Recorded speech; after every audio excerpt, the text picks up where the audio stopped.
আগামীকাল পহেলা সেপ্টেম্বর রবিবার বিএনপির 46তম প্রতিষ্ঠা বার্ষিকী। এই প্রতিষ্ঠা বার্ষিকী উপলক্ষে ইতিমধ্যে আমরা কর্মসূচি ঘোষণা করেছিলাম 5 দিনে, কিন্তু ভয়াবহ বন্যা দেশের পূর্বাঞ্চলে ঘটে যাওয়ায় দল প্রতিষ্ঠা বার্ষিকীর কর্মসূচি সংক্ষেপ করেছে। কালকে একদিনের কর্মসূচি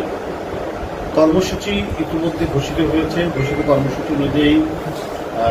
ঢাকা কেন্দ্রীয় কার্যালয় সহ সারা দেশের বিএনপির কার্যালয় যেগুলো আছে সেখানে ভোর 6টায় দলীয় পতাকা উত্তোলন। ঢাকাতে সকাল 11টায় বিএনপির জাতীয় নেতৃবৃন্দ, মহাসচিব, ইসলামী কমিটির মেম্বার, ভাইস চেয়ারম্যান, আরও যারা নেতৃবৃন্দ আছেন 11টার সময় মহান স্বাধীনতার ঘোষক, বহুদলীয় প্রবক্তা, আধুনিক বাংলাদেশের উত্তার এবং বিএনপির প্রতিষ্ঠাতা শহীদ রাষ্ট্রপতি জিয়া রহমানের মাজারে ফাতেহা পাঠ করবে এবং পুষ্পার্ঘ পাঠ করবে এবং বাদ জোহর এই দলীয় বিএনপির নয়াপল্টনস্থ কেন্দ্রীয় কার্যালয়ের সামনে যারা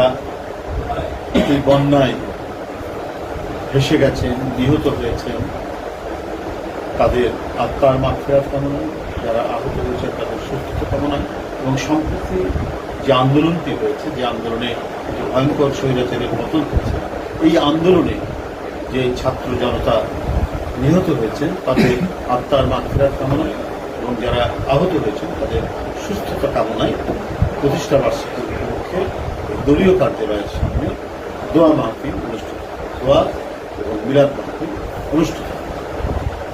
তাদের সকল